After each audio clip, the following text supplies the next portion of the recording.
deep into the world's oceans and into the ionosphere, unquote. The ionosphere is an electrically conducting set of layers of the Earth's atmosphere about 30 miles to up to 250 miles above the planet's surface, in which atmospheric gases are ionized by solar radiation. It is also the ionosphere that Nikola Tesla claimed that he was able to oscillate with some kind of strong, focused energy back in the 1920s. This high-tech military device is called Project HAARP, H-A-A-R-P, High Frequency Active Auroral Research Program. Aurora looks like it refers to aurora, and aurora usually is an electric discharge of ionized gas where over the poles or the polar regions. The cost so far is estimated to be $30 million for a demonstration test scheduled for December 1994, next month, to see if the computers can focus an electromagnetic beam into the ionosphere where the focus is desired. After that, several more millions of dollars are needed to evolve Project HAARP into what has been described as, quote, the most powerful such transmitter on Earth, unquote. What has several civilians in Alaska worried about, though, especially those residents who live in the Gakona, Alaska area where the transmitter has been built, is why they can't get specific answers from anyone about how such a military project was approved and funded with taxpayer dollars without anyone knowing, even those Gakona, Alaska residents who found out a few months ago when the Federal Aviation Administration began advising commercial pilots about how to avoid large amounts of intentional electromagnetic radiation that Project HAARP will generate and beam into the sky. Despite the protests of FAA engineers and Alaska bush pilots and ham radio operators, the final environmental impact statement from the federal government's EPA, Environmental Protection Agency, gave Project HAARP a green light for construction, which began last year and is now completed. It's ready to start experimenting with the ionosphere. But Anchorage resident, ham radio operator, and reporter Claire Zicker, who writes for Earth Island Journal, says communication to submarines might not be the whole story. Okay, here comes a report, folks. But in a congressional budget request, the Senate subcommittee report noted that they wanted to increase the money that they'd fund for HAARP in '96. And the reason was so that they could allow Earth-penetrating tomography over most of the northern hemisphere, in effect, turning it into a powerful X-ray machine capable of scanning regions looking for hidden tunnels and stuff like that. Over all of the North American hemisphere? You see how bizarre some of this starts to sound? My Lord, and have you seen this with your own eyes? Yes, I'll send you that too. Well, and you understand that tomography means being able to somehow see underneath the surface of the ground. That's all I mean, that's the only way I relate to that word, right. And what would happen for you and I, lay people, X-raying would be the thing we would relate to that's similar, although I'm sure this isn't radiation rays like a gamma ray. Well, and has any of the congressional discussion on this Project HAARP discussed the impact of these strong electromagnetic focused beams, bounce back or whatever, on biological systems? I have not found anything in the congressional stuff anywhere. We can barely get any of our elected legislators here to admit they know anything about it, yet I'm somewhere in the neighborhood of 80 to 90% certain that Ted Stevens is getting some military monies for Alaska through this, and that may be as much as he knows. I'm not sure. But in the last 12 months or so, you have not gotten any kind of a straightforward, articulated explanation for what HAARP's whole agenda is. Correct. The best we've gotten is a February 1990 document that we generally refer to as the RFP document. It's the one that describes the kinds of things that are in the Earth Island article. And RFP stands for? Request for a proposal. Okay. It would be what I would go out to the various people that might try to build this thing. It would be the meeting where they all got together and they picked some bidders and who, what the bidders could do, that kind of thing. Who wrote that RFP and held the meeting? Air Force and Navy. So it's an Air Force Navy sponsored project. Yeah. And Phillips Labs, geophysical labs at Haskell is the main control point that we've been able to ascertain. There's some among us that believe Los Alamos may be the real control point, but I can almost see that connection if you talk about Los Alamos relative to non-lethal weapons, which you could easily construe this to be one of. Then I connect. But they've carefully avoided ever calling this a weapon. All it would disrupt is communications according to the way they've laid it out. So the fact that you might be able to do more than that, you might be able to knock missiles out of the sky, like if you did through the Eastland patent, you start getting into that kind of scenario. Okay, that it could be used to knock things out of the sky. Yeah. And was this transmitter in your Alaska area built in 1 year between last spring and now? Yes. The antenna field, they started leveling that a year ago, laying in gravel pad, flattening it, and all that sort of thing. The antenna substructures, I drove by them in August and took a sneak drive in there and looked at it when I was out that direction on vacation. And I've since seen air photos in a local news magazine from that area of more or less completed antenna field where they've got the actual crossed dipoles out there now. Now, how could they build all of this unless they were on some kind of federal land to begin with without Well, they are. That's an old over-the-horizon radar site that got shut down when the Berlin Wall came down. Now, truly, this project, in every way, shape, and form that I understand what it's doing, has Star Wars written all over it. Truly, you could have used a device very similar to this to project power into space to maybe power a giant laser beam to knock something else out. There's the concepts of getting the energy up there seem fairly simple. So this may have been a continuation of an SDI project, but renamed and reconfigured because we are supposed to be out of a Cold War. Got it. Wow. And art, as you know, since the Reagan administration in the 1980s, there have long been rumors that the Star Wars program is actually part of some kind of Earth secret war with an off-planet intelligence. That's the question we always have to keep raising. Well, I have two big questions, Linda. One involves, I wonder what frequencies will be emitted by this HAARP project, both toward the ionosphere and apparently toward the Earth. This sounds like a dual mission. They said they're going to be looking for hidden tunnels, in effect mapping the underground Earth. That's what I got out of it.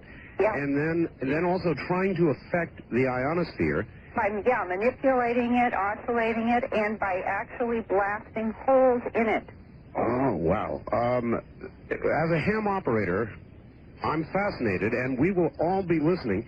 And I promise you, Linda, we will be able to give you some input on what frequencies are in use. All right. And also, I think we should also address the issue of wildlife, because what's bothering these people is the same thing that should be bothering all of us who are taxpayers. This enormous project, and it may not be the only one on the surface of the Earth. There may be some other transmitters constructed like this, perhaps to work in concert together, but what the whole overall agenda is not clear. But this HAARP site lies 140 miles north of the town of Cordova on Prince William Sound, which is on the northwest tip of Alaska's Wrangell-St. Elias National Park. Since ordinary radar is known to be deadly to low-flying birds, HAARP's powerful radiation beam could pose a problem for migratory birds because the transmitter stands right in the pathway of what's called the critical Pacific flyway for some of the big birds. In addition, HAARP's ability to generate strong magnetic fields could conceivably interfere with the migration of birds, marine life, and Arctic animals that are known to rely on the Earth's magnetic fields to navigate over long distances. As his name is Claire Zicker, who has been writing for Earth Island Journal, said, these are all unknowns, and it may be that nothing will be known until they experiment, but what might be set in motion as a consequence of the experimentation. And one further question, which I'm hoping that listeners will actually write their congressional representatives in whatever state and ask about this Project HAARP, because according to one DoD consultant named Robert Windsor, that even if HAARP's beam were to be directed primarily at the ionosphere, people on the ground would still have reason to be concerned. On clear, damp nights, when there's moisture in the air, downdrafts, temperature inversions, it can cause something that's like a ducting or a super refracting that can send energy beams streaming back to the Earth with a, and this is the quote, a significant up to 10-fold increase in field intensity from what may be being beamed to the ionosphere. It seems to me that this is an area of many unknowns, and nothing has been answered, and people who are living in Alaska who have tried to find out the details have been sort of given a runaround, and this is being paid for by tax dollars. And this is one area where, in the United States of America, we could at least maybe have a leverage point on where some of our money is going. Let's see if we can put a little pressure on and find out. That's fascinating, Linda, fascinating. All right, where will you be next week? I think I'm going to be reporting from Philadelphia again. Okay, excellent. Let's get your address and telephone number out. Thanks. It's Linda Howe at Post Office Box 538 in Huntingdon Valley, Pennsylvania, spelled Hunting, D as in dog, O-N, Huntingdon Valley, Pennsylvania. The zip code is 19006, and I'm going to give out my fax number. It's area code 215-491-9842. And I look forward to correspondence from a Dreamland audience. You are giving me a tremendous amount of fascinating information, and I'm going to keep trying to report pieces of it as we continue in our evolution here of trying to find out greater truths. Linda, that's fascinating. Fascinating report. Thank you very much, and we'll talk to you next week. Okay. Take care. Linda Howe, and that is fascinating. One, it just begs all kinds of questions, and that is what kind of effect they're trying to have on the ionosphere. How will that affect terrestrial communications? Could it possibly affect the ionosphere permanently in some way? And why in God's name would they be looking for hidden tunnels, trying to map them below the Earth? The whole thing is a little odd. Project HAARP. We'll keep our eye on that one. In a moment, Dave Talbot is going to be here, and I think you're going to find what he has to say absolutely fascinating. Velikovsky's work became the exclusive subject of a journal called Pensée, founded and published by our guest, Dave Talbot. Over the following 2 years, a 10-issue series, Immanuel Velikovsky Reconsidered, helped to bring considerable international attention to the Velikovsky debate. The first issue became the #1 bestseller on several college campuses and inspired stories in Reader's Digest, Analog, Time Magazine, Physics Today, Chemistry, Industrial Research, and World Medical Tribune, and numerous other publications. In 1974, portions of the Pensée series were published by Doubleday, the nation's largest publisher, as the book Velikovsky Reconsidered. In addition to the well-publicized claims of worlds in collision, Velikovsky had, in a brief and unpublished outline, set forth an extraordinary idea. He suggested that in the earliest age remembered by man, the Earth was a satellite of the planet Saturn, a planet Velikovsky associated with a former golden age. He identified Saturn as the dying god of ancient lore, and he claimed that a disruption of Saturn was responsible for the mythical deluge. But over the last 25 years of his life, the details of his Saturn research remained sketchy, and nothing more than a few pages were ever published. In just a moment, we'll bring on Dave Talbot, and he'll talk about old myths, or is it old reality, Velikovsky, and worlds in collision. Next on Dreamland.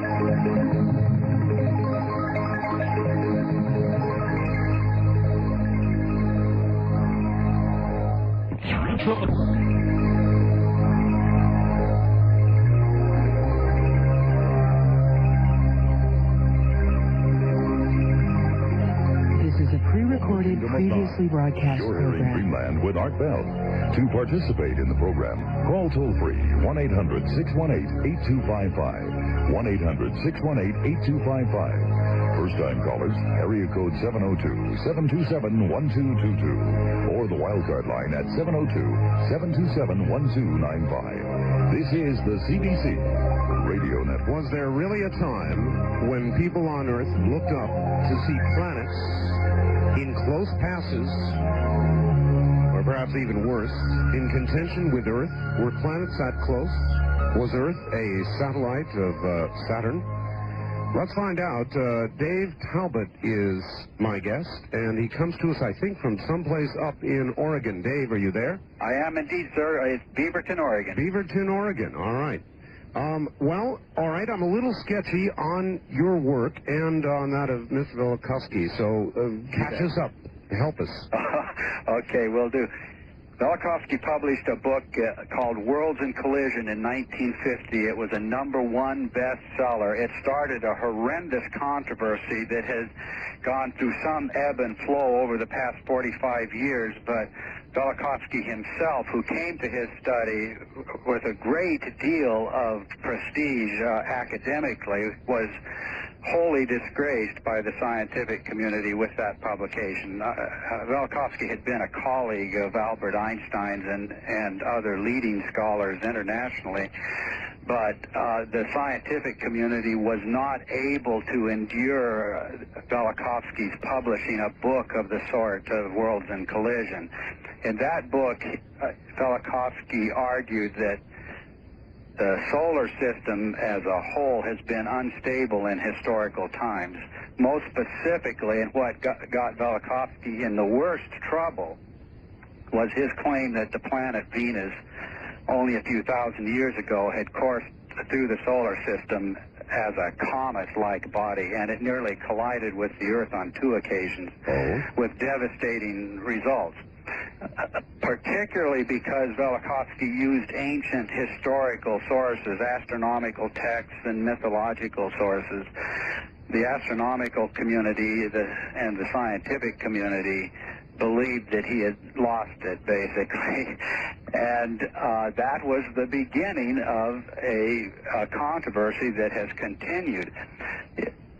One thing that began in the early 70s was that a number of scholars took real, serious interest in the Velikovsky question and began pursuing independent lines of research to see just how solid were Velikovsky's basic ideas.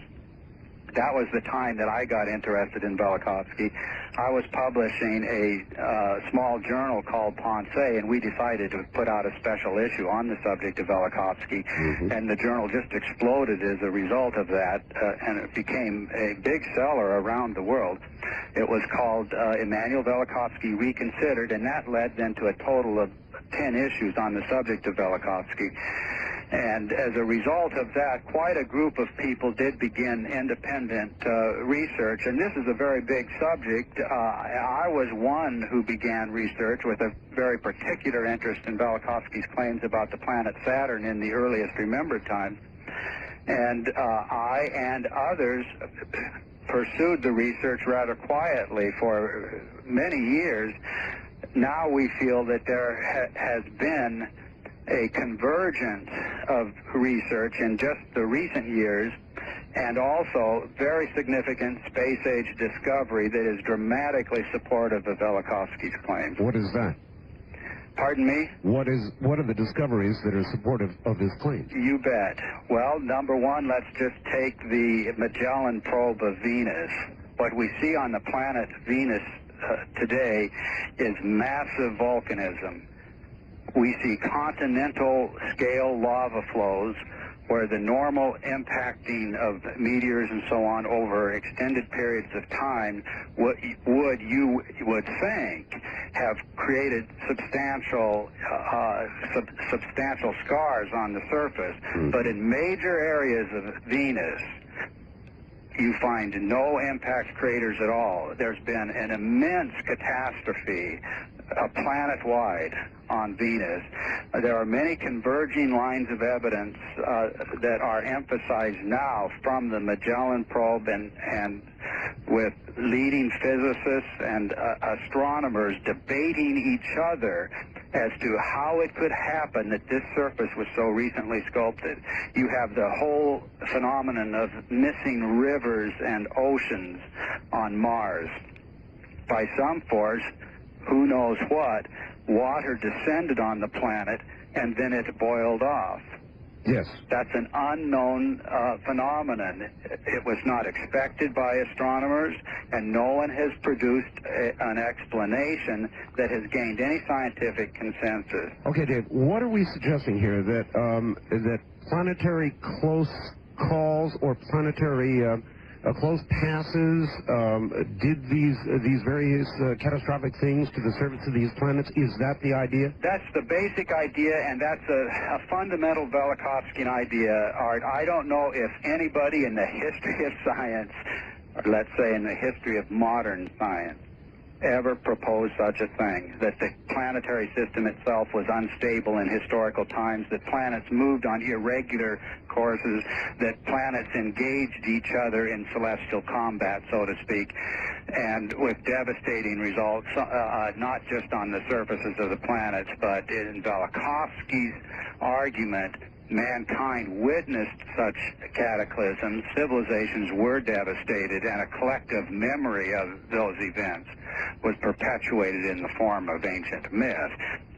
I was about to ask about ancient myth. In other words, a lot of these planets were assigned myths because we had very close encounters with them. They had very large effects on the people on Earth. Is that correct?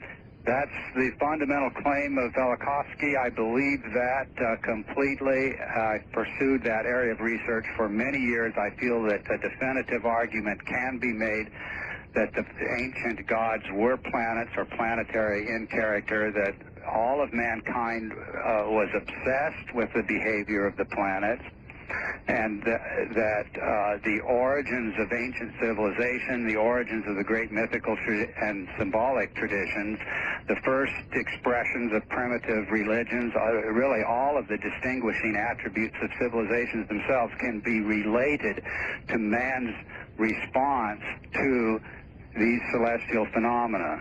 All right. If locally it was so totally disruptive with orbits perturbing all over the place and close calls or even hits, something had to come along and straighten all that out in view of the present alignment. Well, there is a challenge for anyone working within the Velikovskyan tradition as to how to explain dynamically a transition from a catastrophic solar system to a very peaceful and quiet and very regular solar system. And there are physicists who are working diligently in that area. I have to emphasize, Art, I am not a physicist myself, and I have pretty much focused my own attention on the ancient records, but the question you ask is indeed a very valid question and is being actively discussed now. I do firmly believe, from what I've been able to pick up on these issues theoretically, that the answers are there, that we don't have to go outside of present understanding and so on to come to see how that kind of a transition was made. But the dramatic claim of all of the Velikovskyan researchers is that the solar system was only a few thousand years ago very unstable. Precisely, because that would be the age of that myth. So that was not long ago at all. Oh, I would say, well, Velikovsky, let's start with his own thesis. He claimed in 1500 BC there was a near collision of the Earth with a comet like Venus, and he also postulated a couple of subsequent catastrophes involving the planet Mars. There are issues among catastrophists relative to chronology and dating. I personally have my doubts about the more recent catastrophes claimed by Velikovsky. I tend to think that the catastrophes with which the ancient mythical traditions are concerned were immediately prehistoric. That means they occurred just prior to the rise of civilization, and the primary activity of the builders of civilization really was a reflection of these events in many, many different ways that we can talk about. All right, let me ask you this. I've had a couple of recent guests on Dreamland who have felt that there is one, perhaps two rogue planets that from time to time return and will come very close to Earth, causing a terrible catastrophe, a reversal, well, if not a reversal, at least a pole change, in which we would move, the pole would move several degrees, and in other words, a polar shift. And I wonder if that fits into any of his theories, Velikovsky. I think it fits in at least within a general theoretical framework. Now, and I'm not sure what the proponents that you're referring to are saying about these rogue planets, whether they're identified. I presume they're not identified with any known planet today. No, they are not. So that would be a distinction from the Velikovsky viewpoint, because Velikovsky argues very forcefully that certain specific planets are identified with specific types of catastrophes. The planet Mars, the planet Venus, and the planet Saturn in particular are related to very specific catastrophic episodes. But anyone who's arguing that planets roamed through the solar system at certain ancient periods and caused great catastrophe would be very close to a Velikovskyan idea, I think. So, in other words, outside of our own solar system, you're suggesting there could be planets that are virtual roamers and that might at any time enter our solar system? Well, you know, Art, I don't actually have any opinion on that particular issue, because I myself focused on planetary mythology, where the identities of the planets can be quite clearly and definitively established. So I've looked very extensively at the ancient mythology of the planet Saturn. There's a coherent story there, and I believe that story was in fact recorded around the world, and it is a quite incredible tale. And there are definite coherent images attached to the planet Venus around the world, and incidentally those images are all the hieroglyphs in ancient languages for the comet. There is a massive amount of evidence to prove, I think conclusively, that ancient star worshippers did remember Venus as a comet-like body in the sky. And in fact, it was the prototype of the comet. All the things that they thought about or feared about comets originated in that experience of the prototypical comet, which was Venus. And that's why all of those cometary hieroglyphs are from Mesoamerica to China to ancient Mesopotamia attached to the planet Venus. Fascinating. Is there any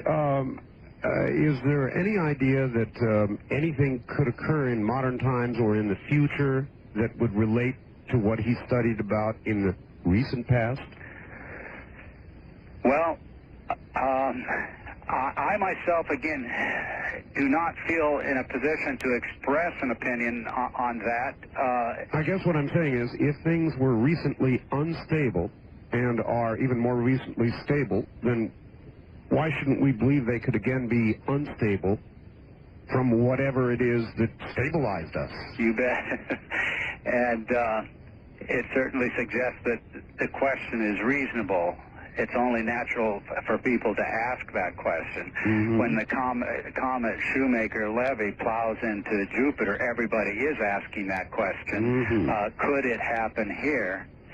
And I think it's important for one to know that something of a cometary or cometary catastrophe sort did occur in the not-so-distant past, and that makes that question, could it happen here, much, much more interesting. Also, I've not met anybody yet who could answer this for me, but I'll try you. Shoemaker-Levy 9, if instead of coming as it did, Shoemaker-Levy 9 had been dead on course for Earth, could we have stopped it? Boy, we would need a physicist on this program to answer that. Art, my intuition says no. Mm-hmm. But I might just hasten to add, there are a number of people very close to the Velikovsky movement. I'll give an example. Dr. Victor Klub, Dean of the Department of Astrophysics at Oxford University, who has... Well, Dr. Klub himself has argued that only a few thousand years ago major cometary catastrophes did affect the Earth, and he is arguing for a mobilization of international resources to find the means to fend off that kind of an intruder. Yes, indeed. I think that's a very good idea. In addition, if Velikovsky is even halfway correct, then there could be easily another major period of either planetary disruption or a return of a group of comets that have been gone for a long time, or material that could certainly head toward Earth and kind of erase us. You bet. I get asked that question a lot, and I guess I would have to say my personal feeling is one of some confidence that this is not imminent. I tend not to be a doomsday philosopher, but it's impossible to deny that events happening not all that long ago exactly seem logically capable of happening again, and we have no way of saying. This is no way whatsoever of saying that there isn't an intruder out there, you know, with the Earth in its path at this very moment. And Velikovsky again, how many years BC was he suggesting all this occurred? Well, the great Venus catastrophe, he argued in Worlds in Collision, occurred around 1500 BC. 1500 BC. Yeah. Interesting. It's hard to imagine that any celestial event of that sort would be a one-time affair, that would have occurred that recently, then stabilized, and without the possibility of recurrence. Well, I don't know how you would go from a very stable planetary system to the type of unstable planetary motions that are indicated several thousand years ago. Well, to what does Velikovsky attribute the instability that he talks about not that long ago? Okay, well, here's the problem when you're approaching something from a historical vantage point like this. It's one thing to say, now, look, everybody, we have a great deal of evidence available to us. This is evidence in the ground. It's ancient sources and texts. It's a consistent message from many diverse cultures. In no way were the claims of one culture being prompted by another culture on the other side of the world, but they're giving us the same message about planetary catastrophe. Now, it's one thing to begin assimilating that evidence and to see that there's a coherent message there, and to say, well, we have to begin dealing with the fact that there is a coherent message here. They are talking about an overwhelming catastrophe, and they are assigning to Venus the cause of this catastrophe as a comet-like body of a very terrifying sort. That's an absolutely terrifying thought. Dave, hold on just one moment. My guest is Dave Talbot. We'll get right back to him. Many of you for this episode of cometary catastrophes and so on, that evidence doesn't answer the physics question. Therefore, it takes more than just those of us who are sifting through the historical material and so on to answer the questions. I have found that this has evolved into a lifelong research just to collate the various mythical traditions and to draw dependable conclusions from those. And I do believe you can do that, but it takes a great deal of work. The conclusions are really quite extraordinary, and they're quite profound, and I think they can even be convincing, Art, if we simply take the time to examine these themes one at a time. All right, well, let us do that. What about right here on Earth? I mean, the dinosaurs were, now they are not. Does Velikovsky have an explanation for the dinosaurs' exit?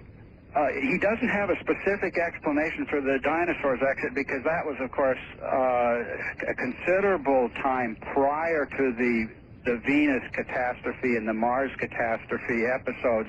But he argued in Earth in Upheaval that there have been major catastrophes going far, far back in time, and the extinction of the dinosaurs now said to have involved a catastrophic event is very Velikovskyan in sound. It certainly is. All right, Dave, hold on. We're at the top of the hour. We're going to break for news. We'll be right back. Dave Talbot is my guest. Velikovsky reconsidered right here tonight. Good morning, everybody. Good morning. That's my regular syndicated show speaking out. Good evening, everybody. This is Dreamland, and I'm Art Bell.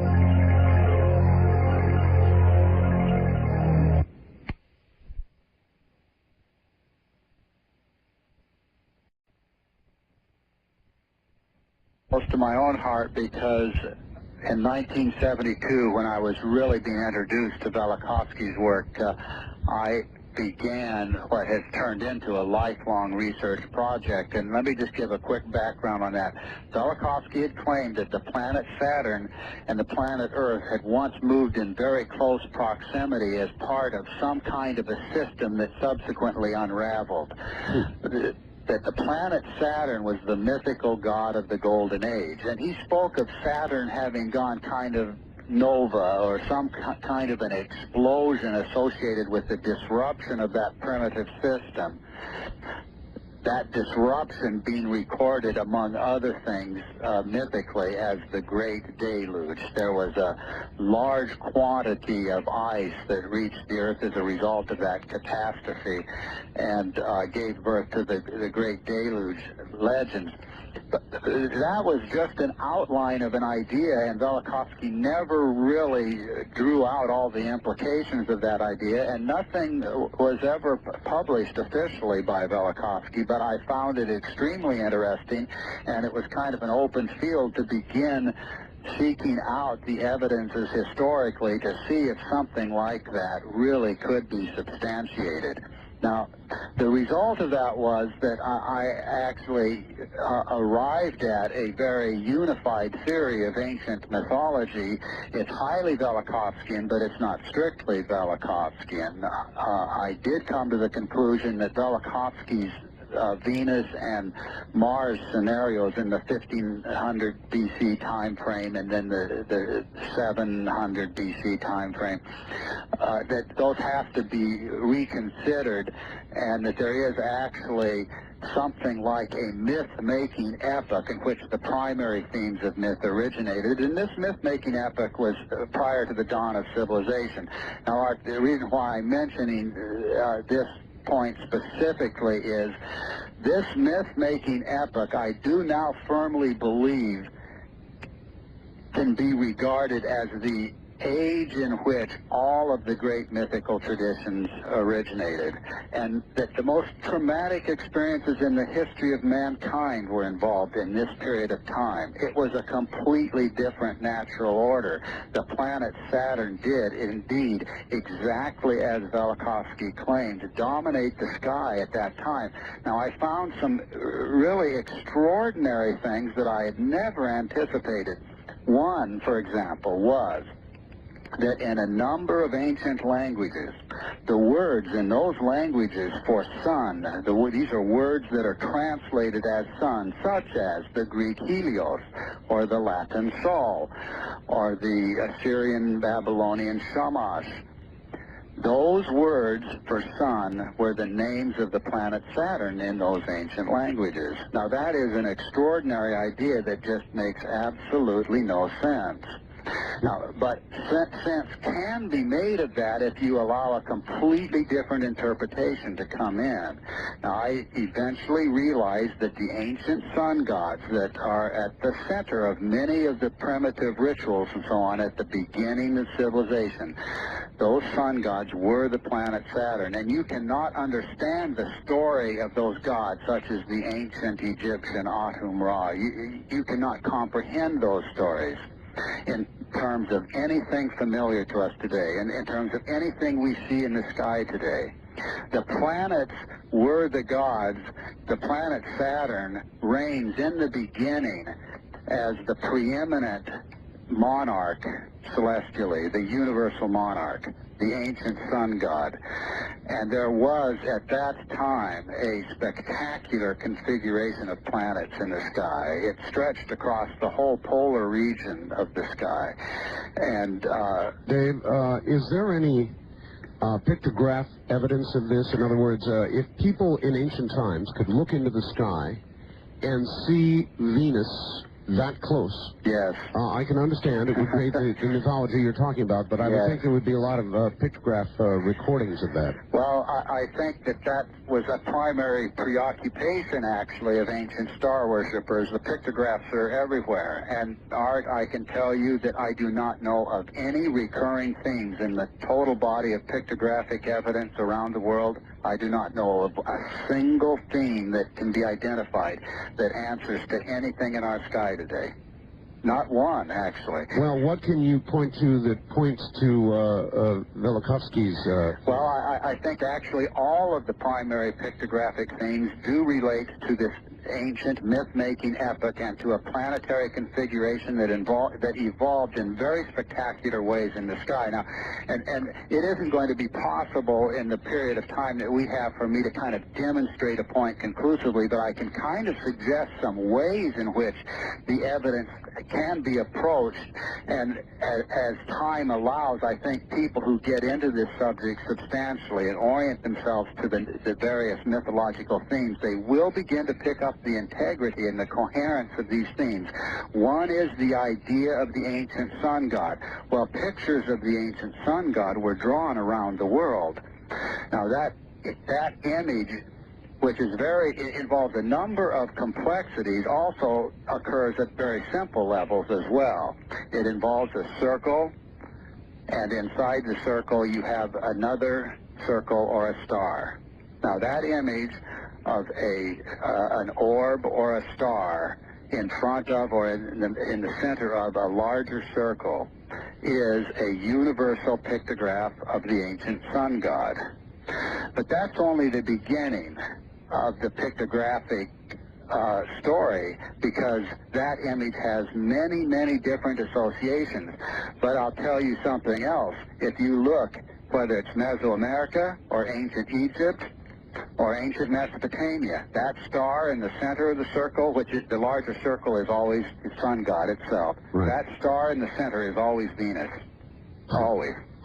Now that star, Venus, in the text, in the mythological traditions, has a story to it. Right. Let me just tell you what that story is. And we have to sort of fumble our way into this first because it is such a big subject, and it involves appearances or forms in the sky that we do not see today. And we have to sort of remember each step that we're reinterpreting ideas, we're reinterpreting language in terms of the literal meanings that these words had for the ancients. But that star in the center of the ancient sun god pictographically, it has in the mythical traditions a story. That sun god dies. When he dies, the golden age ends. This is true in ancient Mesopotamia, in Egypt, and throughout Mesoamerica. When he dies, that star, pictographically in the center of the sun, becomes a flaming serpent or dragon, which is the ancient hieroglyph around the world, together with maybe 4 or 5 other hieroglyphs that are very prominent for the comet. The birth of the comet Venus is synchronous with, in the global mythological tradition, the death of the ancient sun god, who is Saturn. Now, whatever else one may think about these ideas, and you have to just gradually draw them out, it's a universal tradition, and it has not been previously detected by scholars. The reason it has not been previously detected by scholars is that they have tended to work in specialized realms.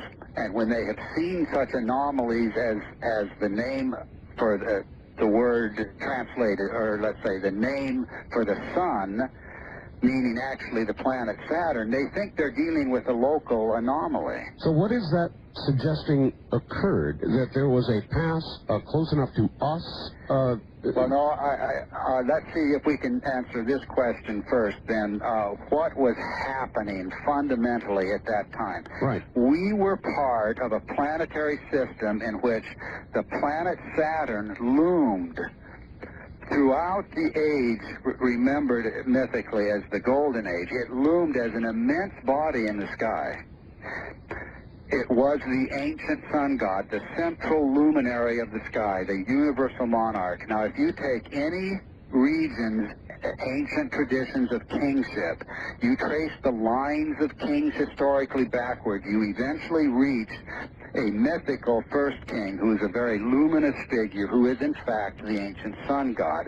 And that god is the planet Saturn, ruling the sky as the universal monarch, considered by every ancient culture as the prototype of kings. That's how powerful this entire experience was on the human imagination. Suggesting then what? That it was in an orbit almost similar to ours, very close to Earth? Is that right? Okay, now we have to get to a level of a little bit more specificity.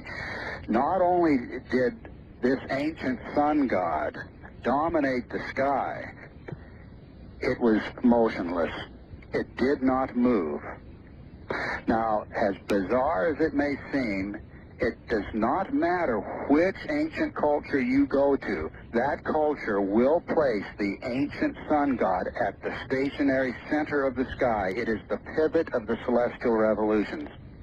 That means there is only one place in the sky that it could have occupied, and that's the North Celestial Pole. So, however it may have occurred dynamically, the axis of the Earth was magnetically or otherwise fixed on that large, immense orb of Saturn. Therefore, the tradition of the ancient central sun, the superior sun, the best sun. These were the ancient terms for that sun to distinguish it from the body we call sun today. And that body in the sky has a very specific history, and it can be reconstructed down to highly specific forms recorded around the world, these forms behaving in very specific ways. And the history of that sun god, including the birth of the great comet Venus, which was mythically that central animating star appearing in the center of Venus, that its going forth as the great comet Venus was the exhalation or the departure of the sun god's own heart soul as a great comet, as the great fiery serpent dragon. And then there follows a period of incredible catastrophe, remembered as cosmic night, the wars of the gods, tremendous upheavals, and then a regeneration of the sky in a substantially transformed order. And this great comet Venus is just raging across the sky as this mother goddess figure with flaming disheveled hair, or as a flaming serpent battling other powers in the sky. But that cometary figure was, before this episode, the star Venus, seen in the center of the sun and worshipped around the world as the Great Mother. And that was the original identity of the planet Venus, as the central luminous heart soul of the original universal monarch. Huh. All right. If that was the order of things, is there any suggestion what mixed up the order of things, turned it into a comet, realigned everything? Is there any suggestion in Velikovsky about... Well, now, I have to first hasten to add, this reconstruction of a Saturn thesis and so on is Velikovskyan at its inception. The work started under an inspiration provided by Velikovsky. Velikovsky never said that the ancient sun gods were the planet Saturn. So this is... that was my own research, but it Talbot. is very well substantiated. And the idea of the central sun, in fact, has been noted by comparative mythologists on many occasions, but they've noted it without explanation. And when they've noted it, they have not also noted that that figure involves a name that was the name of the planet Saturn.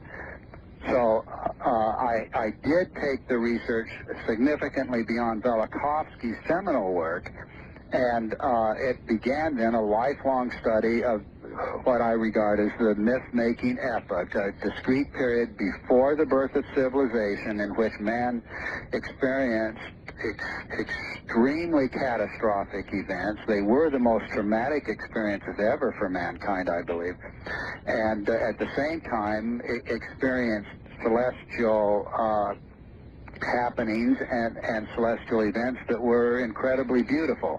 And there was a yearning to return, for example, to Saturn's paradisal age, the yearning for paradise, the yearning for the golden age of Saturn. Remember that when Saturn is said to have ruled the world, that was an epoch of cosmic harmony. Every civilization really arose under the hope of recapturing Saturn's golden age. It's a really profound motive that you see expressed in all of the primary activities of the first civilizations, the hope to recapture the age of the universal monarch. What would Earth have been like, Dave, with Saturn in that position? Well, I'm not able to address myself the dynamic issues or the meteorological issues from any scientific vantage point. I can only talk about the apparent scenes of a collective recollection. Now, the recollection is it was an age before seasons. It was an age before cosmic cycles. There was no clear distinction of day and night. So I have supposed that we were part of a primitive planetary system in which we were moving through some diffuse gaseous envelope, perhaps extending out from Saturn, and so that we were not experiencing the normal cosmic cycle. There was more of a greenhouse effect, perhaps, and that general diffusion of light tended to subdue the normal clear distinctions between day and night. But in a subsequent period, that idyllic setting on planet Earth is ruptured. Well, you suggest idyllic, but by today's ecological standards, under those conditions, life as we know it might not even be possible. Actually, that could be true. I can only say that there is an accord, a consensus of ancient mythical traditions. I believe that they occur among all the primary cultures. They remember a lost golden age, and they will say specifically about that age. It was a time without conflict, a time without war, a time without hunger. The earth blossomed continuously, an eternal spring, no seasons. And this age came to a catastrophic conclusion. Now, it's significant that that mythical theme does not stand alone. It stands right beside the theme of the former universal monarch, the sun god who ruled the world while standing in one place. Well, Dave, how does that stand up with the biblical paradise on earth that at once we had? Is there a connection there? Oh, absolutely. I think the Eden paradise is an expression of that same collective recollection. And the paradise theme will be found, as I said, among all of the ancient cultures, but it does not generally stand alone. There usually is a central luminary presiding over that paradise, and it turns out to be the very figure standing at the head of the line of kings, who is the universal monarch, who is the ancient sun god, which rules the sky. All right, Dave, we've got to hold it right there. We're going to take a break here at the bottom of the hour. We'll be back and open the telephone lines for Dave Talbot, who's talking about Velikovsky and more.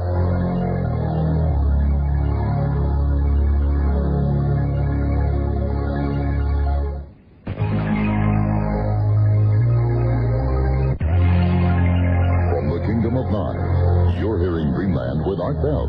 To participate in the program, call toll-free 1-800-618-8255. 1-800-618-8255. First-time callers, area code 702-727-1222. Or the wildcard line at 702-727-1295. This is the CBC Radio Network. Worlds in collision, could they have been? Could the solar system have been aligned, as Dave Talbot, an extension of some of Velikovsky's work, suggests? If you have questions, we'd be glad to try and answer them for you, or engage in any discussion you would like. We'll give you the full... All right, back now to Dave Talbot. Dave, are you there? I am indeed. All right, Dave, let me do just one thing. Let me give out a full set of numbers here. We're going to open the lines right now. The first-time caller line, in case you have never called the program, is area code 702-727-1222. That's 702-727-1222. We have the wild card line, several of those available at area code 702-727-1295. 702-727-1295. And finally, for everybody east or west of the Rockies, toll-free, it's 1-800-618-8255. 1-800-618-8255. Let the lines ring, please.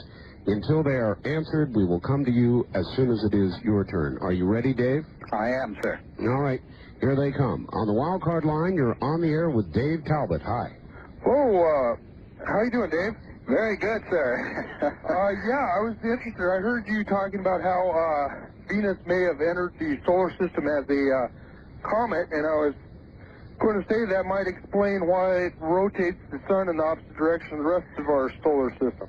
Yes, the physicists who have expressed an interest in this subject, and there are some very well-trained, very competent engineers and physicists and astronomers with a strong interest in this subject, they do emphasize the anomalous rotation of Venus. It rotates reverse from the other planets and very, very slowly. That's one of a list of anomalies about Venus and so on that are very noteworthy and have gained a lot of attention from the Velikovsky.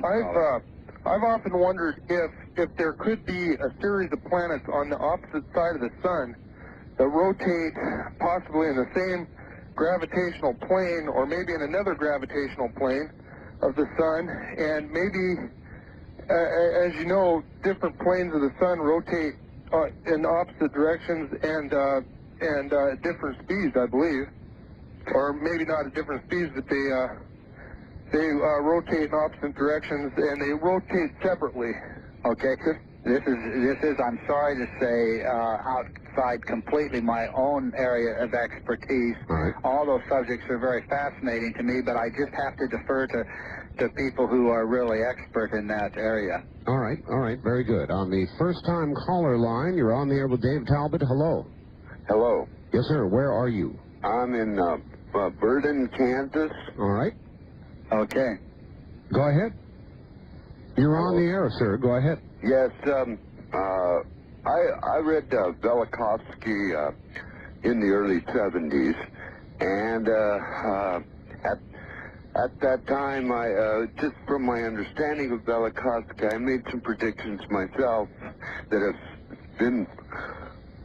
have subsequently been proven by science, like the hole in the center of the galaxy. One of the predictions that I involved was that the solar system travels through the galactical plane. And a couple of weeks ago, on Art Bell's A Message from Mary, he described a wave coming across. Well, this would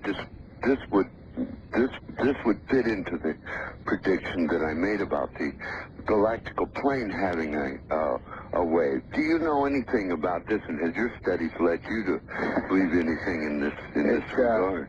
I'm all ears when anyone starts talking about that, but they'll have to teach me on the subject. I have no training in these areas.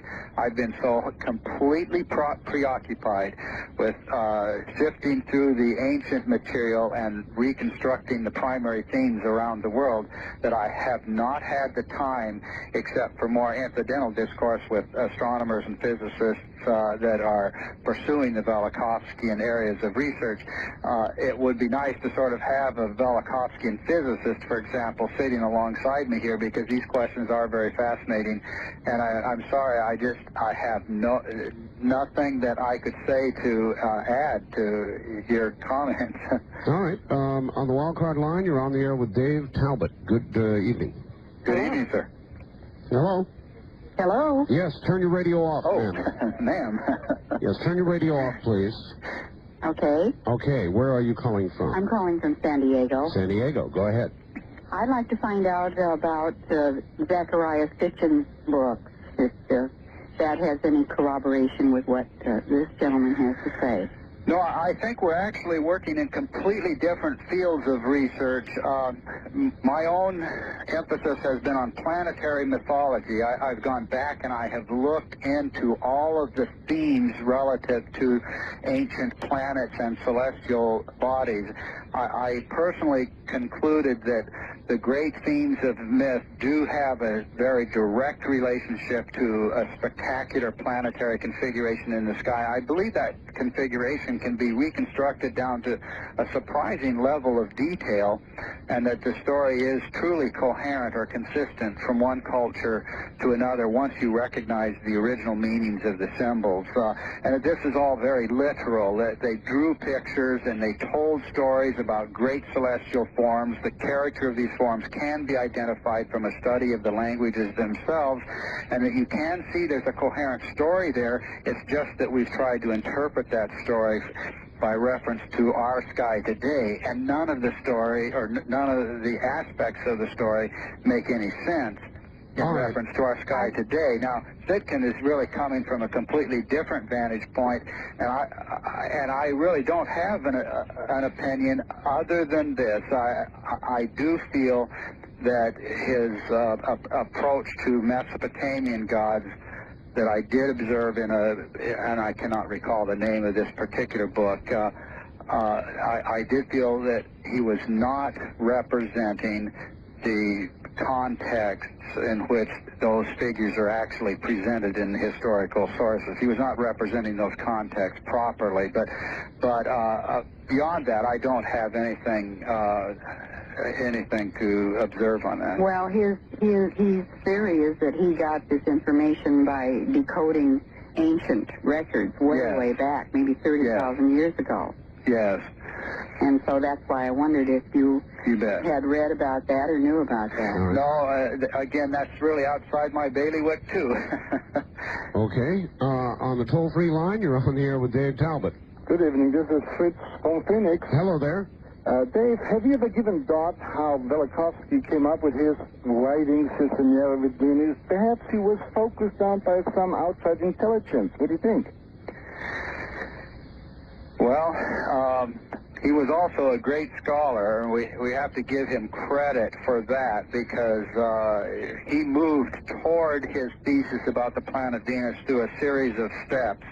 He was pursuing study of the time of Moses and became fascinated by the plagues of Egypt.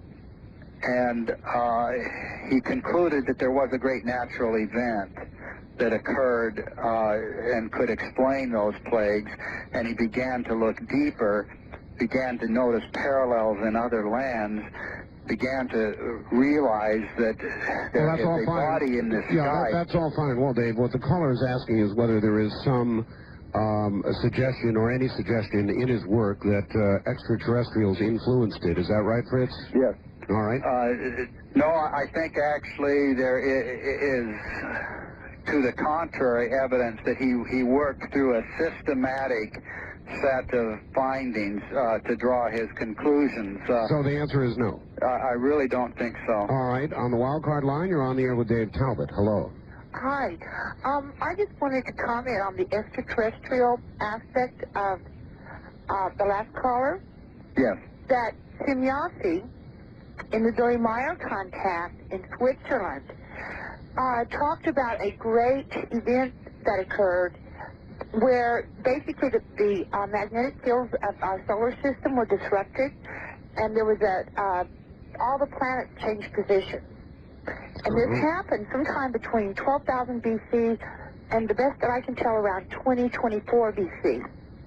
And she also talked at the same time about a special relationship that we had with Saturn.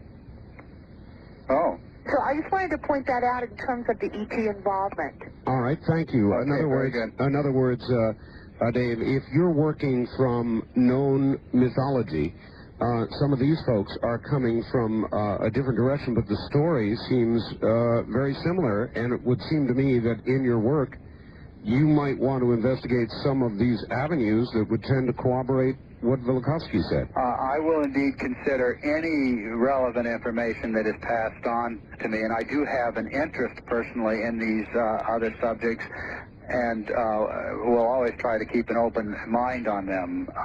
The area of my own research has been on historical material, as I've said, so I just find these other dimensions fascinating and would like to know more. Well, in pictographs and or even in mythology, Dave, there's a great deal suggested about extraterrestrial visits or visitors from elsewhere in very ancient times.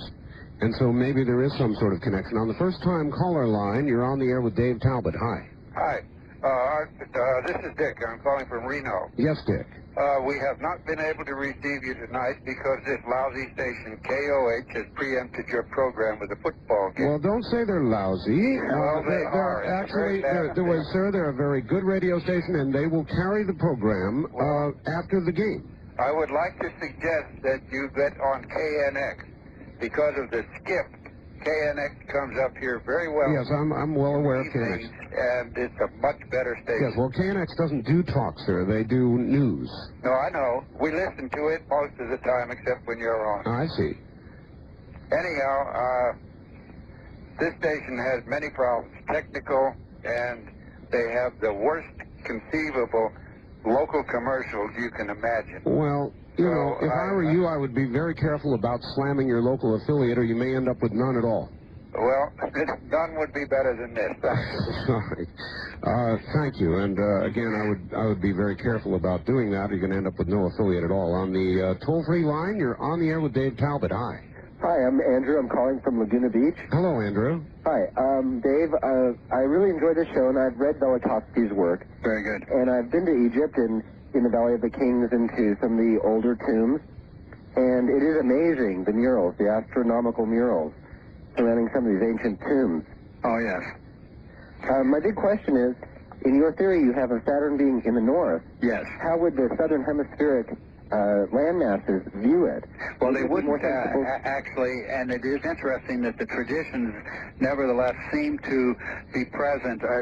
For example, there is the myth of the stationary sun among the Inca. Now, one of the great experts on Mesoamerican and South American mythology, Vilification, noticed that that myth was really the myth of the polar sun god, but it must have been carried down south of the equator and so on by migration over time. You even see the same indications of myths of the central sun and so on, and associations with the axis and pivot of the turning sky among the Aborigines of Australia. There's a great deal of evidence to suggest that what was seen in the northern hemisphere and gave birth to these legends did disperse around the world. And it would be so big, it would be visible from to the north, even from the southern hemisphere country. No, I'm saying that they wouldn't have seen it from the southern hemisphere. The accounts, the mythology, the symbolism would have originated in that hemisphere where it was visible, but there was apparently substantial migration southward of those images and symbols. For example, at Cusco, I think in Peru, the temple to the former superior sun god has an opening to the north, which was noted by Zelia Nuttall in her pioneering work on the origins of civilization, and she claimed that myth of the former polar luminary was carried southward. In other words, the myth originated in the northern hemisphere. That's very interesting. This is why we have such extraordinary parallels in the myths of this ancient sun god, the cultural hero, and so on, from Alaska to Peru. Is this the same, then, Venus perturbation that Velikovsky talks about in 1500 BC, associated with the Jewish people leaving Egypt and the polar shift that caused the Red Sea to split, and the amount of carbon dioxide in the air leading to the creation of manna? Carbon, what he considered to be a reaction between lightning and the carbon in the sky.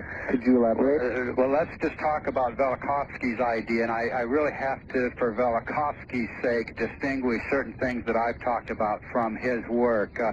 Velikovsky claimed that the great plagues of Egypt, the plagues of the Exodus and so on, were connected with an overwhelming Venus catastrophe, and the Earth was completely shrouded in the great cometary tail of Venus.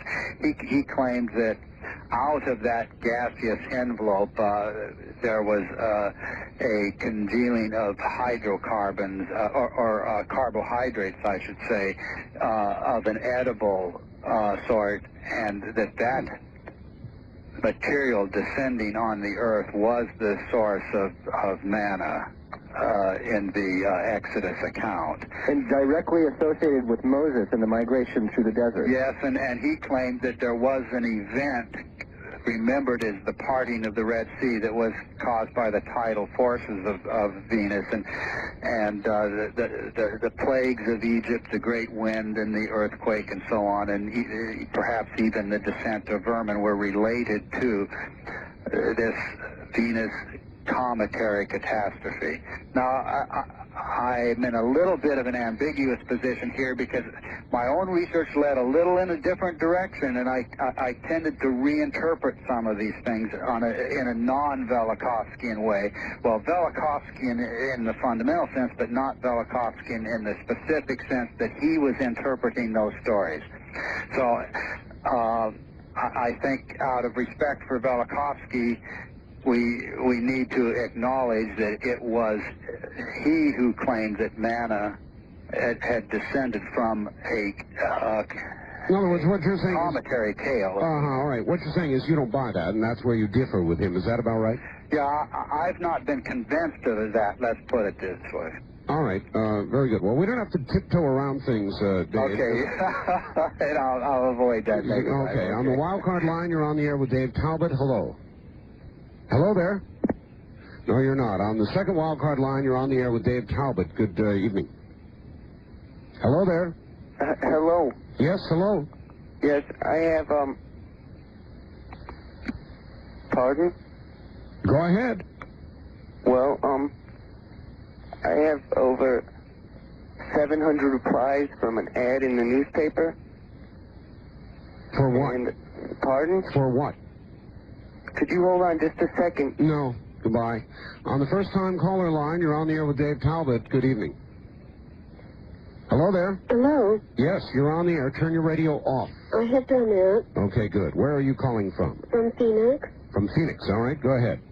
My question is, if Velikovsky was such a renowned scholar before he published this work, what happened that the tables turned that he was then vilified for not being a good scholar?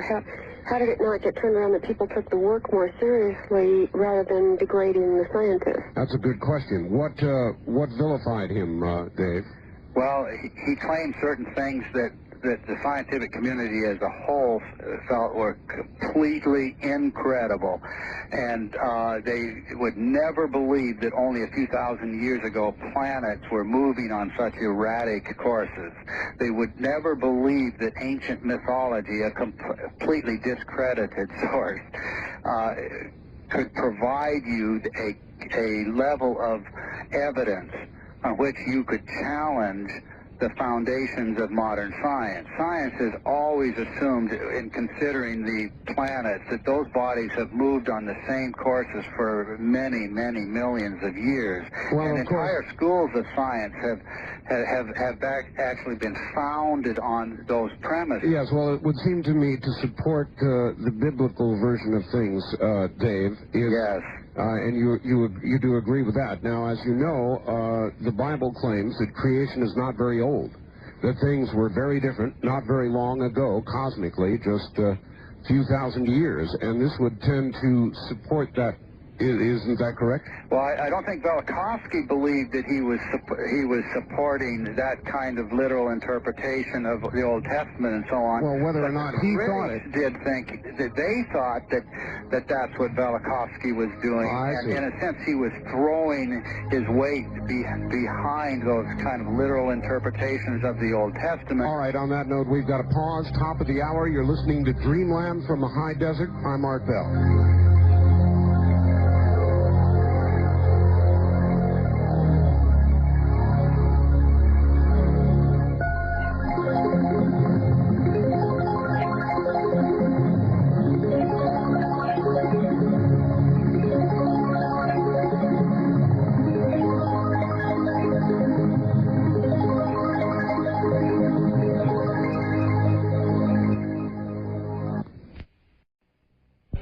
Back now to Dave Talbot. Dave, we were talking about the vilification of Velikovsky. And when do you think that regular science and scientists vilified Velikovsky because his theories seem to validate biblical explanations?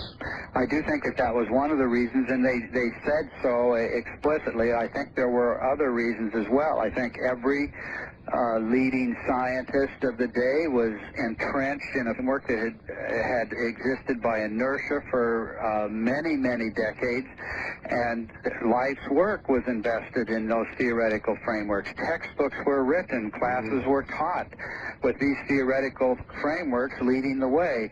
Velikovsky was proposing to remove the rug entirely, and they just felt that was completely untenable, and it was just too preposterous to even take the time to read. So the denunciations of Velikovsky generally were written by scientists who had not even read his book. That's how horrendous that controversy really was. All right. There's a lot of it going on today, too. On the toll-free line, you're on the air with Dave Talbot. Good evening.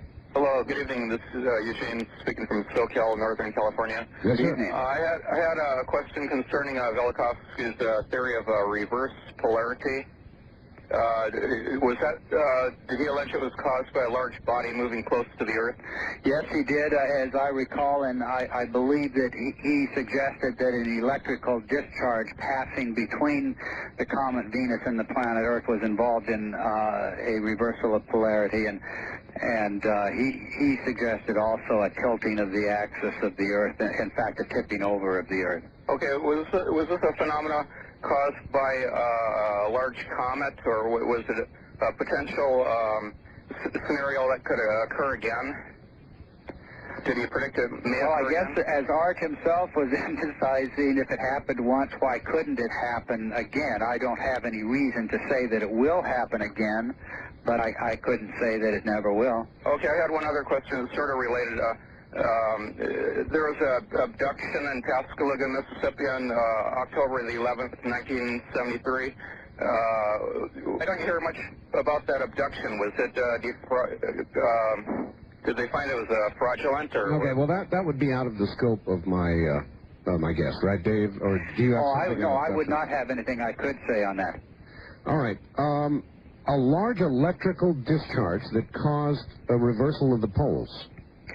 Well, the Earth, according to Velikovsky, on a very close passage of the comet Venus, was seriously disturbed on its axis. The axis tilted and perhaps turned over. And Velikovsky also suggests that the direction of the Earth's rotation has changed more than once as a result of cosmic catastrophes, that the sun once rose in the west. Well, I have said it before, and I will say it again. If all this occurred in the very recent past, cosmically, then there's every reason to believe that it could easily occur again, and that would coincide with some of the predictions made by Nostradamus and others about what's going to occur around the year 2000. I'm sure you don't want to touch that with a 10-foot pole. There are a lot of doomsday predictions. Now, I'm not a doomsdayer myself. I understand. It's just that what you're saying fits into it very easily for me. But I should hasten to add that much of the doomsday psychology is rooted in the past. It's rooted in a collective memory of overwhelming catastrophe. And generally, as the calendar reaches round the numbers... Yeah, but Dave, that bolsters that idea. I know exactly what you're saying, and I'm not going to dispute the theoretical possibility of catastrophes happening again. And I think we just have to leave it as an open question. We do not know of anything at this moment, such as a cometary intruder. But what did happen in the past certainly could happen again. That's right. All right, on the toll-free line, you're on the air with Dave Talbot. Hi. Yeah, I'd like to ask your guest if he knows anything about Bode's law. About what? Bode's law. Well, it's a subject of rather continuous discussion among the physicists and so on involved in the Velikovskyan issue, but I would not be able to address it myself. And incidentally, Art, if it's okay with you and at the appropriate juncture, I should mention this symposium coming up in just a few days. It's an international symposium in the Portland area with scholars from around the world, and it will include people who can address Bode's law and other major dynamic issues raised by Velikovsky's work. All right. Dr. Victor Klub will be present. He's the head of the Department of Astrophysics at Oxford University. The very well-known astronomer Tom Van Flandern, the anthropologist, head of the Department of Anthropology at Drew University, Roger Westcott, former president of the American Linguistics Association, a leading classicist with an excellent reputation around the world, a professor of classics at Bard College, Bill Mullen, will be present. Dr. Vine Deloria, perhaps the most popular Native American writer in the country. And the theme? And the theme is Velikovsky, Ancient Myth and Modern Science.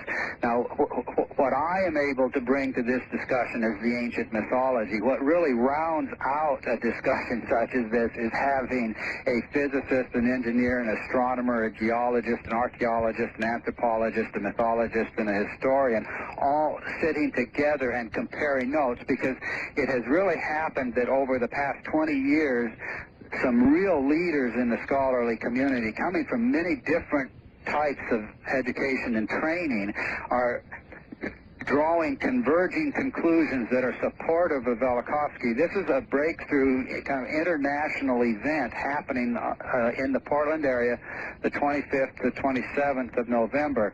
And Art, because of the calendar, and this is so imminent at the moment, if it's appropriate, I'd like to give a phone number.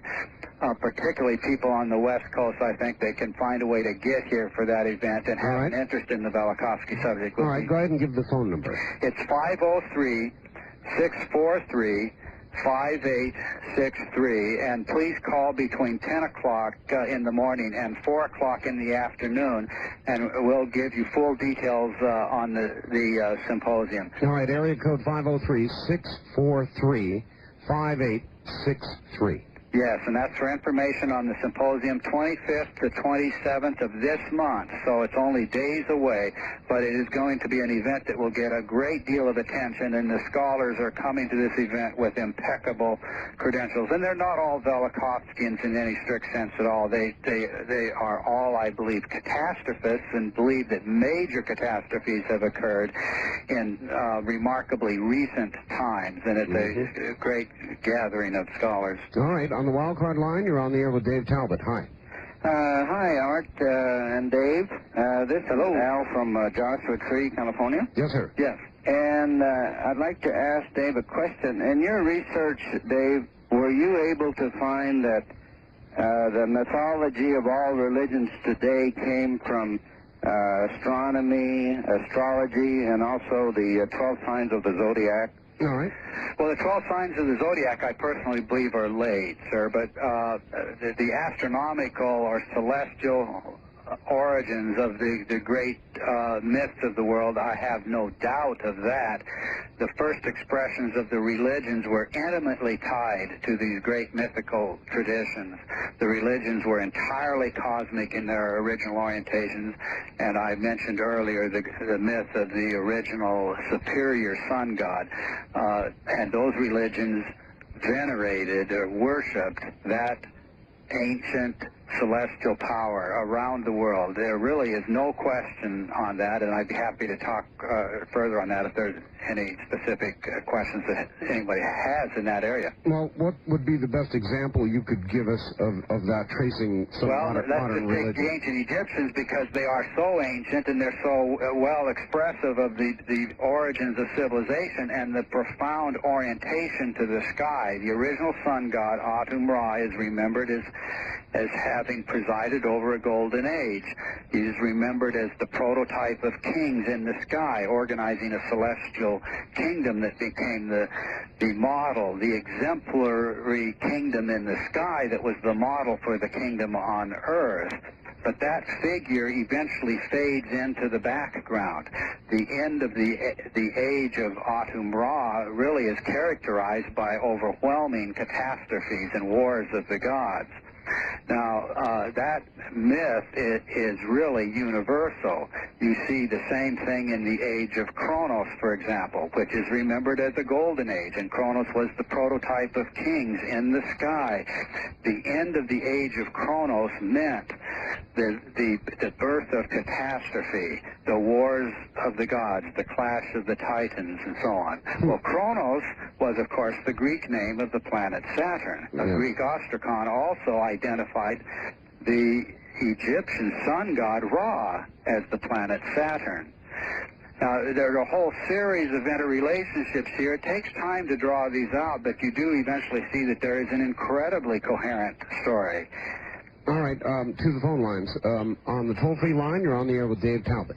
Yeah, this is Dave in Wichita. I was wondering if Dave has studied any of the ancient Eastern philosophies in regard to the advent of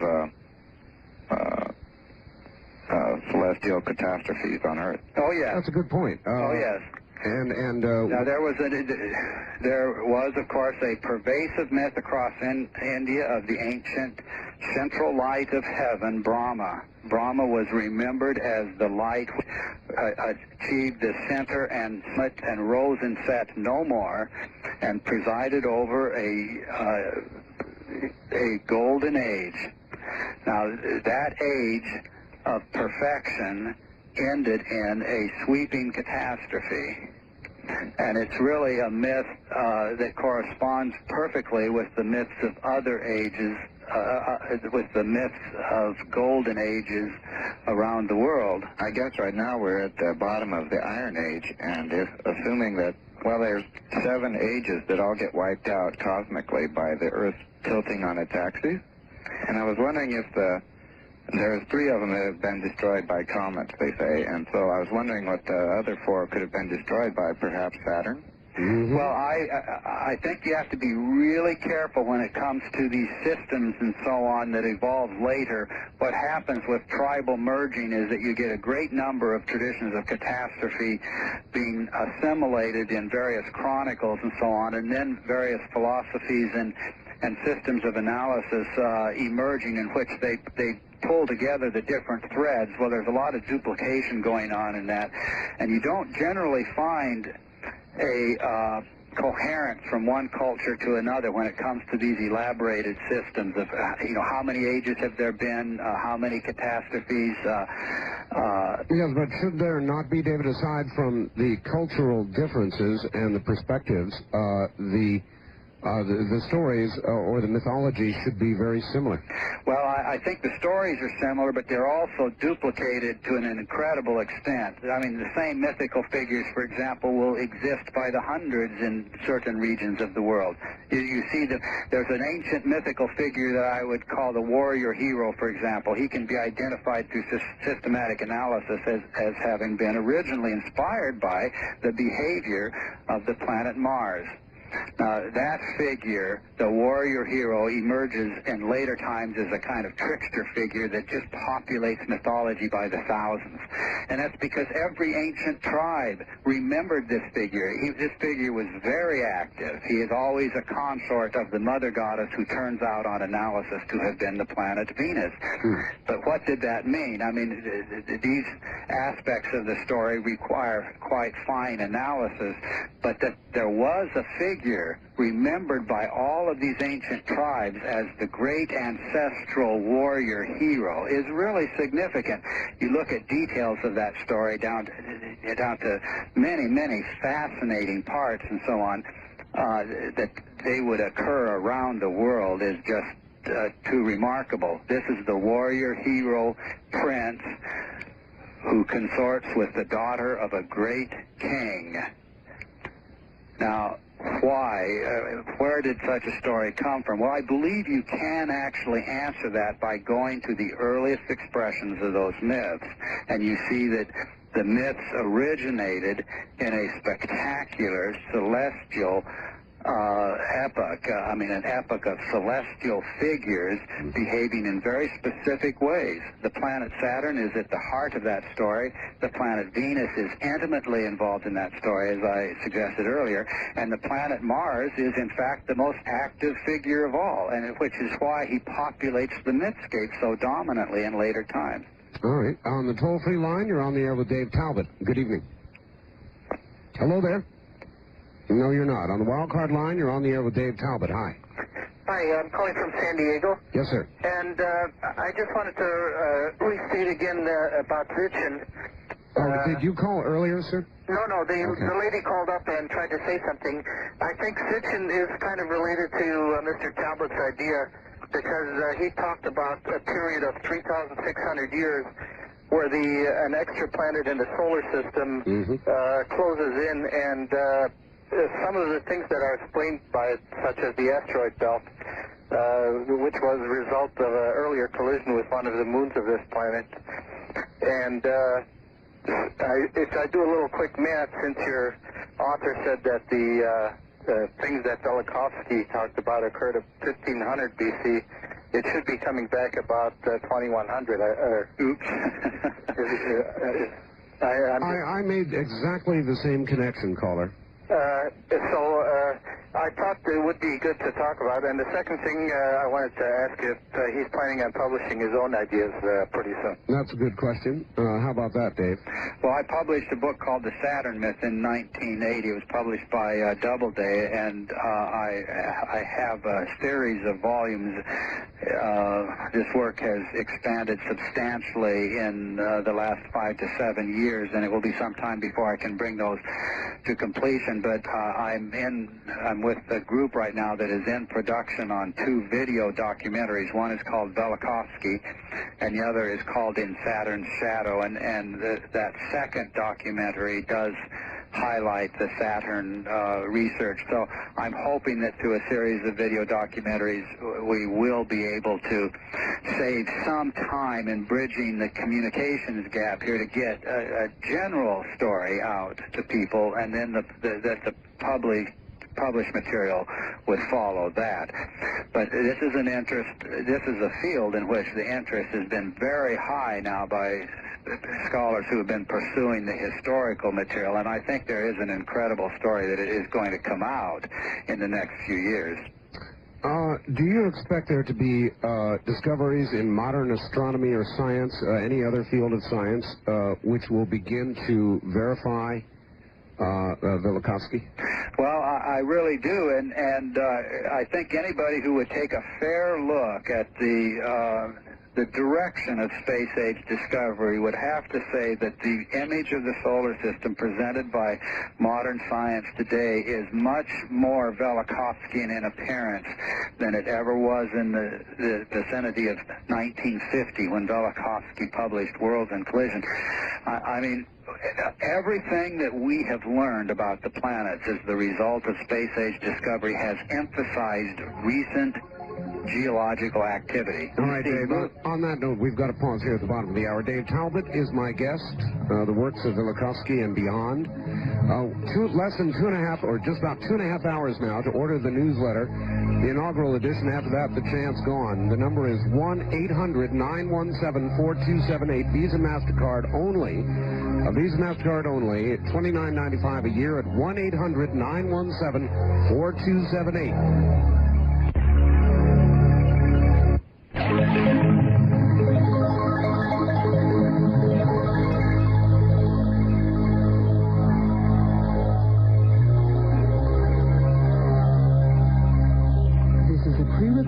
Previously broadcast program. From the Kingdom of Nine, you're hearing Greenland with Art Bell.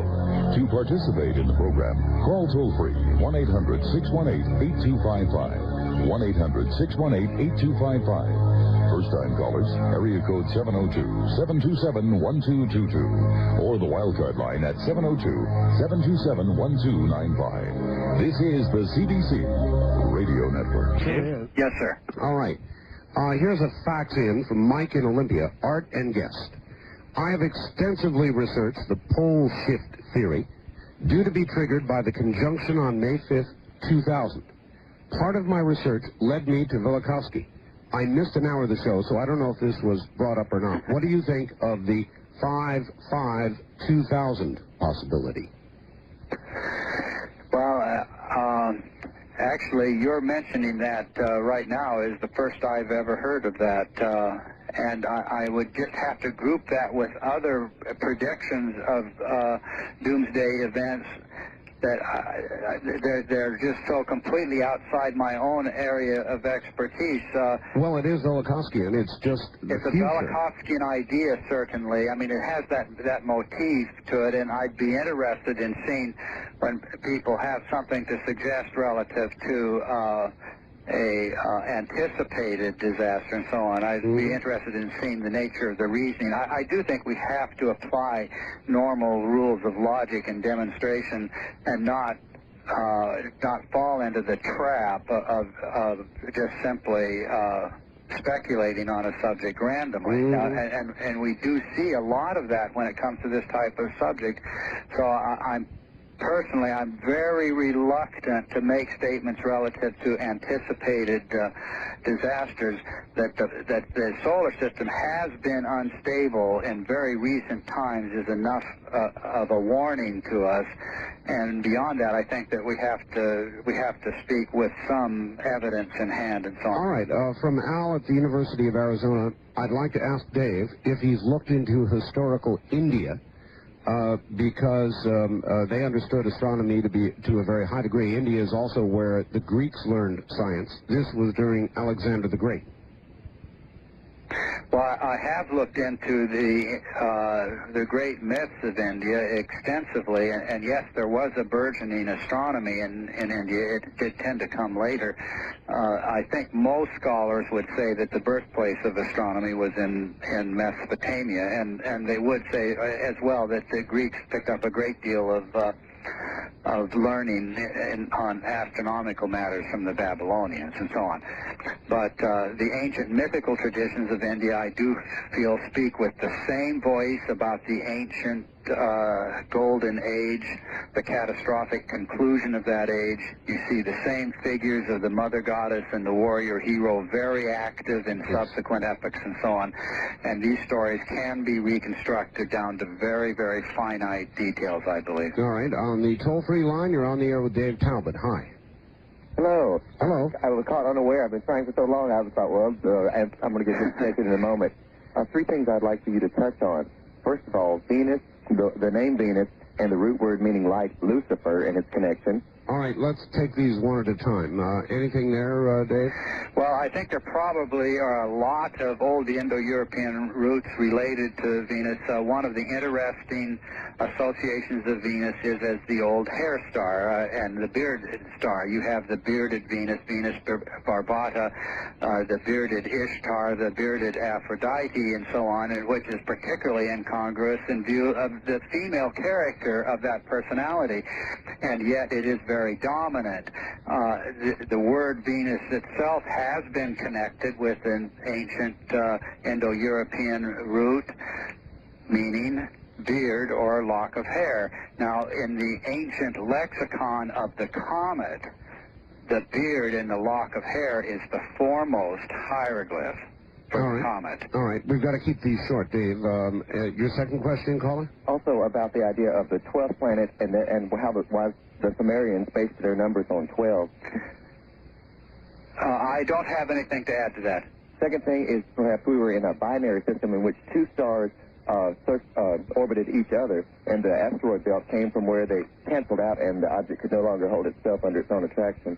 The thesis that I intend to argue very forcefully for will have Jupiter and Saturn as part of an ancient binary, and the Earth was inseparably tied to that system. All right. Let's see where to go. Let's go here. Wildcard line, you're on the air with Dave Talbot. Yes, thanks for taking my call tonight. Jamie, Program Director of OK Gold in Northeast Oregon. Yes, sir. We've got, I've got a question, and I'm sorry I missed part of the show tonight, but did you touch on anything that had to do with you do a lot of the mythological studies. Yes. Did you touch on anything that had to do with the pyramids in Egypt? Well, I'm very interested in pyramids as a global phenomenon because the pyramid as a symbolic form does not have any reference to anything that we experience in the sky today, and yet there are surprisingly similar forms. And yes, the pyramid does figure very prominently in my own research, but I would then have to make sense of that, I would have to begin talking about the world mountain or cosmic mountain. And on every continent, really, the pyramid was a symbol of what was remembered as the world mountain. But that's a subject that is hard to approach without covering other ground first. So it you didn't actually cover a lot of maybe what the universe used to look like, and the pyramid somehow tied into that. The pyramid does tie in very directly with what I believe that the solar system once looked like. We experienced the cosmic mountain, even Mount Olympus and Mount Zion, but every cosmic mountain of every ancient culture was a phenomenon experienced. It was seen. It was a visible stream of literal material stretching between the Earth and a body in the polar sky. So it rises along the world axis. It appears as the axle of the turning sky. It's very literal. It's very visible, and I think it's an inescapable concept. Once you see the concurrence of the myths around the world, you can explore that myth in great detail and see that it was not just regarded as a mountain, but as a stream of life, a luminous river of fire, the north wind or south wind welling up beneath the land of the gods, which was the entire preoccupation of ancient man. Wow. And that's why the words for mountain will merge with the words for north wind or south wind. It just depends on the nature of the respective languages, which means below, and it will mean also pillar. Wind and water, basically, are the concepts, and it's the wind, river, mountain, pillar. Etymologically, the words are inseparably tied to each other in more than one language, and that's because mythically they were attaching different symbols to the same celestial phenomenon.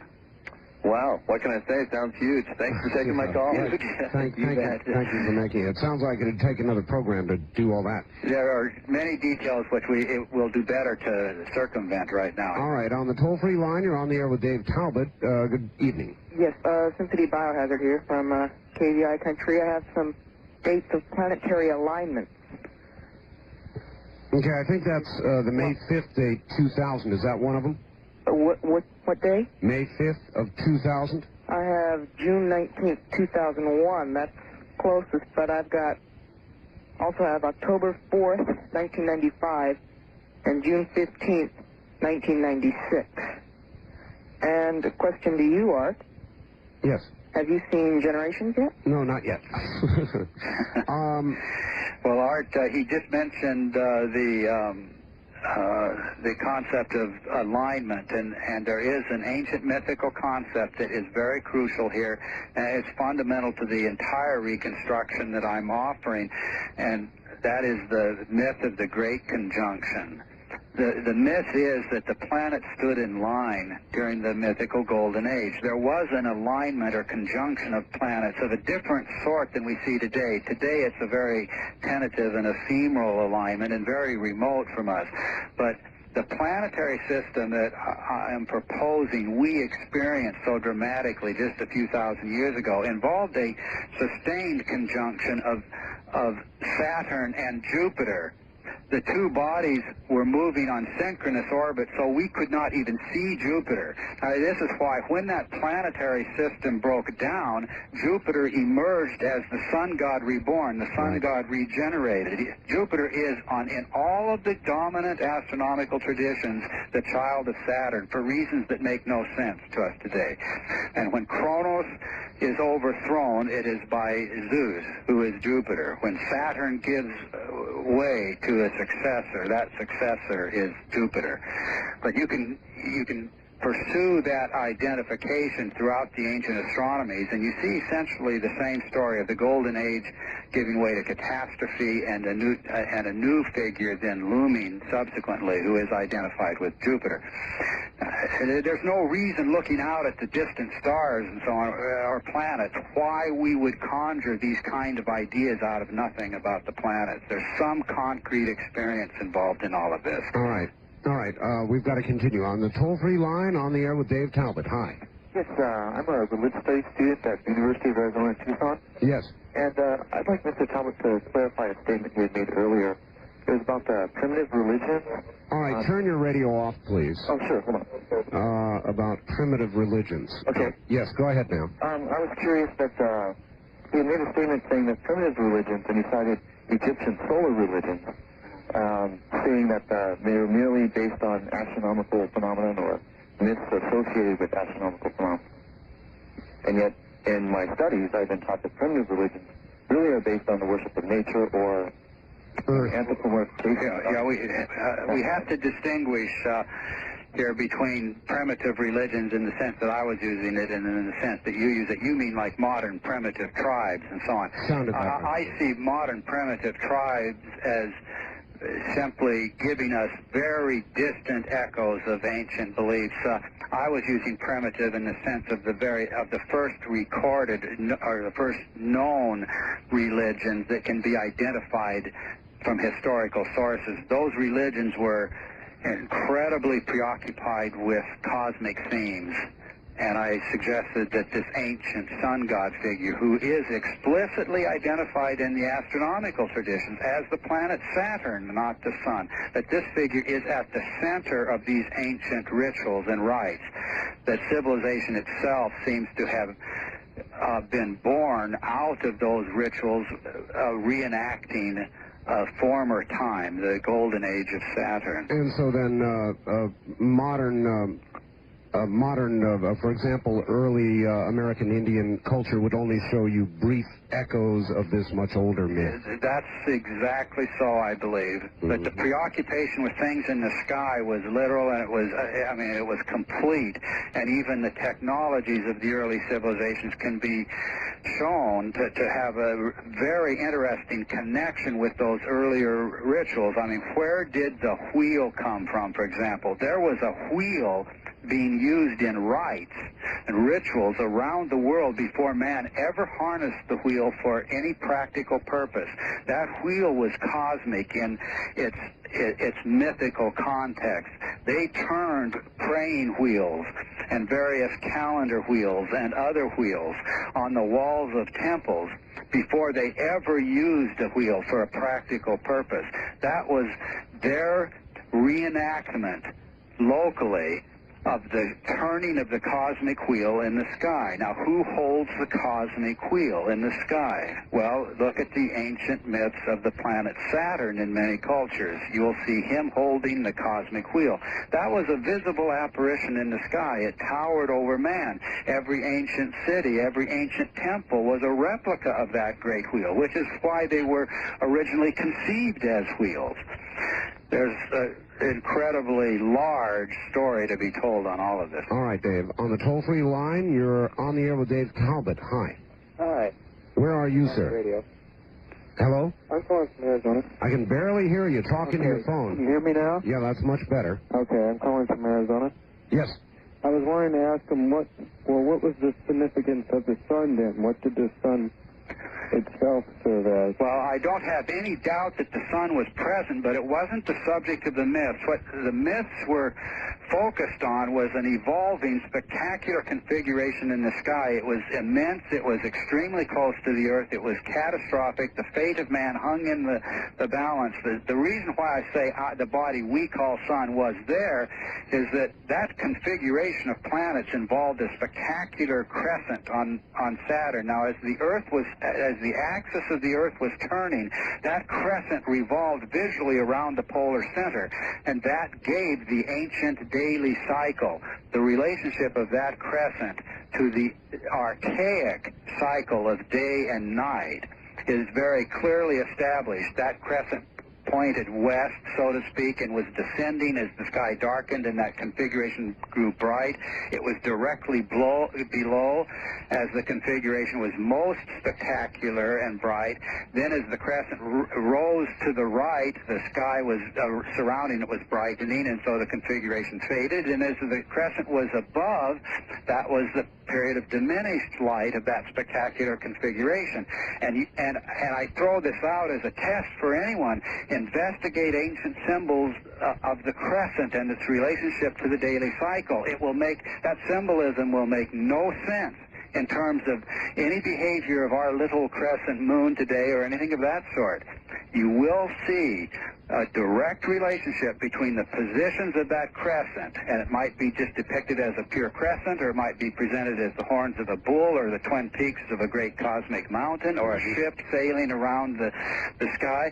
The positions of that crescent form in relationship to the daily cycle are those positions that would be predicted by any theory that puts the planet Saturn at the pole, illuminated by the sun, so that the earthbound observer saw a crescent on that body turning as the Earth's axis turned. All right, very little amount of time here, Dave. On the wildcard line, you're on the air with Dave Talbot. Hi.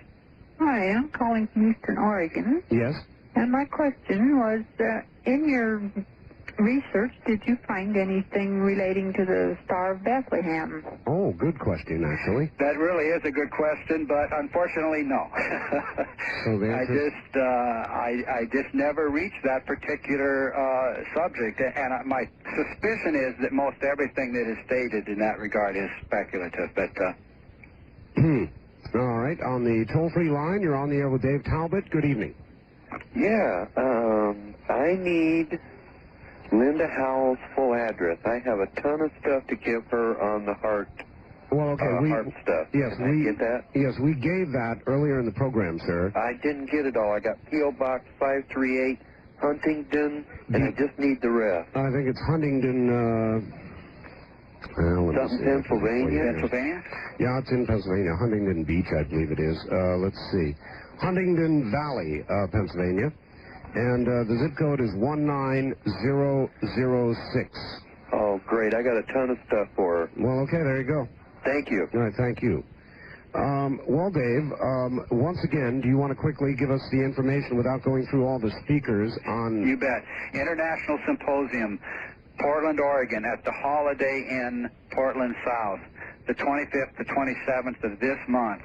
Here's the number to call for information, 503-643-5863. Some 20 to 25 speakers from around the world will address the Velikovsky issue. You'll see some very spectacular fireworks at this symposium, and it's going to emerge as a very, a landmark event, let's say. Anybody with an interest in the Velikovsky subject, I think will find this extremely fascinating. Well, it certainly brushes up against what a lot of our other guests have had to say, but more about the future than the past, Dave.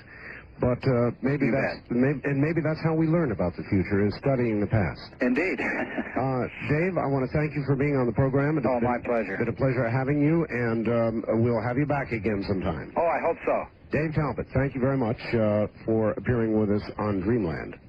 Now, I want to remind everybody that next week Dr. Raymond Moody is going to be our guest, and I know he's a big favorite.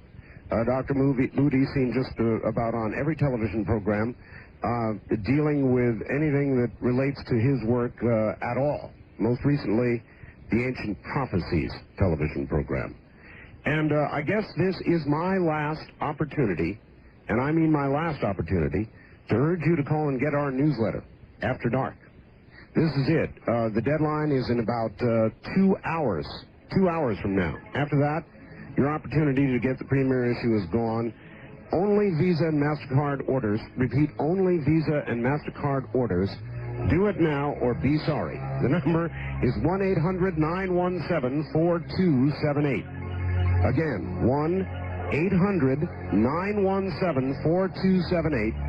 For everybody at the network, thank you and good night. This has been Dreamland, a program dedicated to an examination of areas in the human experience not easily nor neatly put in a box. Things seen at the edge of vision, awakening a part of the mind as yet not mapped. Yet things every bit as real as the air we breathe but don't see. Please join us again next week at this time for Dreamland.